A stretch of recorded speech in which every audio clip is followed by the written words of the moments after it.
We often get asked by our customers about doing daily checks. This is our attempt at giving you a guide that you can refer to if you need to. We also have a daily checklist here, which is available through our website. If you contact us on that, we can send it to you. Most manufacturers and several aftermarket companies provide telematic systems which can be added to the trucks.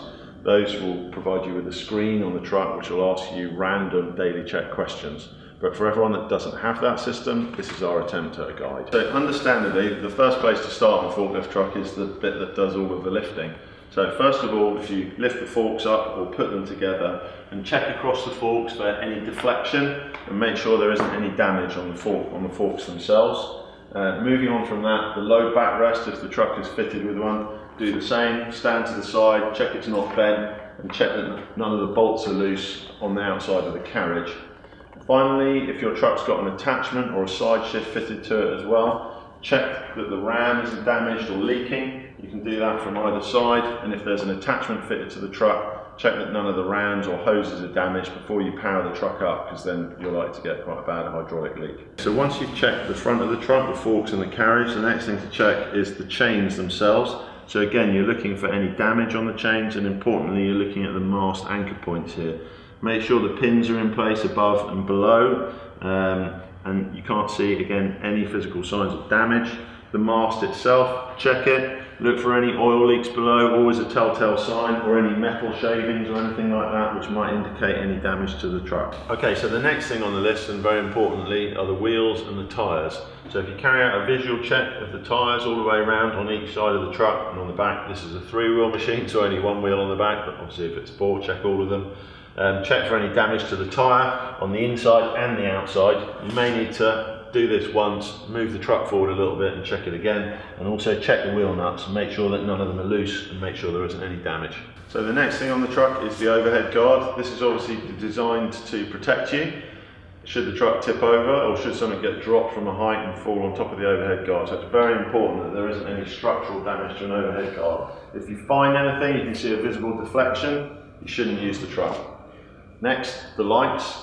So make sure, turn all the lights on, make sure all the lights are functioning, because if you're relying on those as a safety thing when you come through a warehouse door and the lights aren't working and no one can see you, that's very important too. After you check the front lights, obviously check that the flashing beacon is working when the truck ignition is switched on, and also that the rear light works when the truck is in reverse or permanently if it's wired in that way.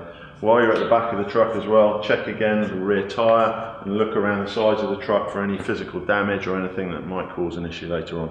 Okay, so the next thing to check is the hydraulic functions of the truck. So lift the mast right up to its full lift height, which I won't show you here because we'll go out of shot, and also tilt the mast backwards and forwards, and check that the side shift is functioning as well. This Toyota truck also has self-leveling forks, so there's a separate switch on the tilt. So again, we're going to check that that's working and that the mast is stopping at vertical, which they are. Okay, so the final thing to check on the truck itself are the actual functions. So we want to check the steering's working. This truck actually has a steering wheel indicator, so I can see where the wheel is moving to as I'm turning it. So on a 3-wheel you can't see the wheel itself. The next thing we'll check is the handbrake. So we put the truck in drive and forwards with the handbrake on. Check that the truck is holding itself with the handbrake on. Just lower the forks back down. The brakes themselves in a safe place where you've plenty of room. Check that the brakes are working, so move the truck backwards and forwards gently and check that the brakes are functioning properly. And finally, and very importantly, test that the horn is working on the truck.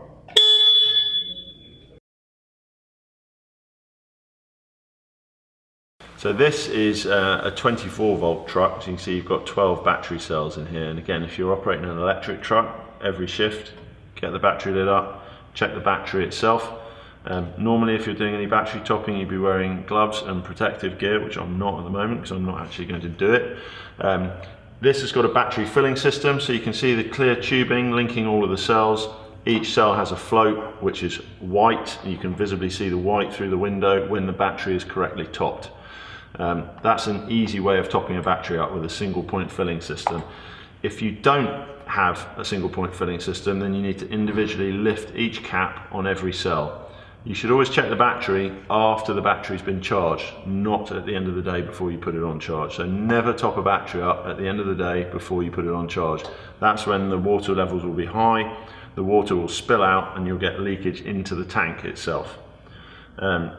Once you've checked for damage and check the levels are okay, also check the plug and the cable leading to the plug, that there isn't any damage or any bare wiring or anything like that that your supplier needs to come out and attend to for you. This all looks fine. If you don't want to top the battery up yourself, Locators also offer a battery topping service as part of all of our contract hire and rental agreements. So we've had a look at batteries. If you're using an IC truck, what we call an internal combustion truck, so that would be a diesel or an LPG machine in this country, then you need to get the engine hood up and you need to do some checks of the engine itself. So the first thing, the most important thing, like you would do on your car, is to check the oil level. The dipstick is here on a Toyota.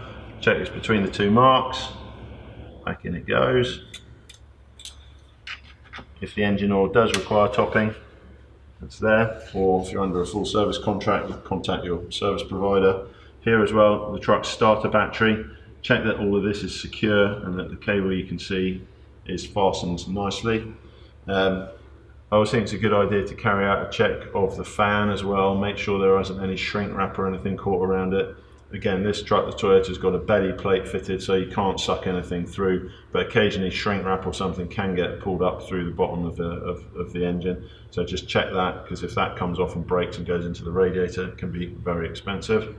Onto the other side of the truck, on this truck's got front and rear screens with wipers on, so that's just the screen wash.